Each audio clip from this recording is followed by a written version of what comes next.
আলহামদুলিল্লাহ আজকে যে আমরা 7 জন রোগীর অপারেশন করলাম তার মধ্যে একজন পেশেন্ট হেপাটাইটিস বি ভাইরাসে আক্রান্ত, পেটে ব্যথা হয়, পরবর্তীতে শনাক্ত হয় তার পিত্তথলিতে পাথর এবং পলিপ আছে। আজকে আমি ল্যাপারোস্কোপিক পদ্ধতিতে সার্জারিটি শেষ করলাম। যদি কোনো রোগীর হেপাটাইটিস বি ভাইরাস বা সি ভাইরাস থাকে অথবা লিভারের সমস্যা থাকে, এই অবস্থায় যদি তার পিত্তথলিতে পাথর শনাক্ত হয় অবশ্যই খুব দ্রুত সময়ের মধ্যে অপারেশন করিয়ে নিতে হবে। এর কারণ হচ্ছে যাদের লিভার ডিজিজ আছে ভবিষ্যতে বর্তমান যে অবস্থা তার থেকে আরো খারাপ হতে পারে, এবং সেই খারাপ অবস্থায় যদি পিত্তথলির পাথর বেশি সমস্যা তৈরি করে এবং ইমার্জেন্সি ভিত্তিতে সার্জারি করার প্রয়োজন হয়, অপারেশনটা তখন করা নাও সম্ভব হতে পারে লিভার সমস্যার কারণে, অতিরিক্ত সমস্যার কারণে। এজন্য লিভারের অল্প সমস্যা অবস্থায় যদি পিত্তথলিতে পাথর শনাক্ত হয় অপারেশন করে নেওয়াটাই বেটার। আজকে এই যে হেপাটাইটিস বি ভাইরাস সংক্রমিত যে পেশেন্ট তার অপারেশনটা আমরা ভালোভাবে শেষ করেছি। তো যে সমস্যাটা আমরা দেখতে পেয়েছি আপনাকে বলি, হেপাটাইটিস বি বা সি ভাইরাসে যদি আক্রান্ত কেহ থাকে তার লিভারে সিরোসিস হয়। লিভারে কি হয়? সিরোসিস। ওনার লিভারে সিরোসিস হয়েছে। আমরা যেমন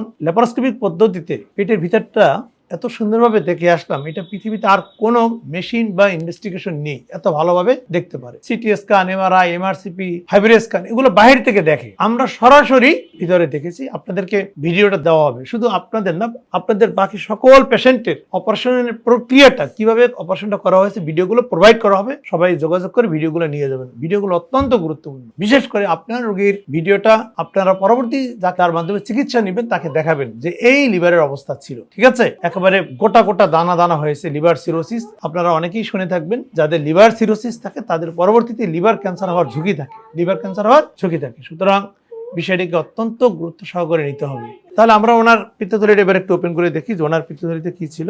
এই যে স্টোন বের হইতেছে, তাই না? এই যে স্টোন দেখছেন না? আলহামদুলিল্লাহ আমরা অপারেশন খুব সুন্দরভাবে শেষ করতে পেরেছি। এটা একটা বিষয় যে হেপাটাইটিস বি বা সি ভাইরাস বা অন্য যে কোনো কারণে আক্রান্ত হয়ে যদি লিভার সিরোসিস থাকে সে অবস্থায় অপারেশন সাধারণ রোগীর থেকে কিছুটা ঝুঁকিপূর্ণ। কেন? ব্লিডিং হওয়ার টেন্ডেন্সি বেশি থাকে। যেহেতু শরীরের কোথাও থেকে যদি ব্লিডিং হয় সেটি বন্ধ করার দায়িত্ব মূলত লিভারের, আর লিভার নিজেই যেহেতু অসুস্থ সে কারণে সে পর্যাপ্ত পরিমাণে ব্লিডিং বন্ধ করতে পারে না।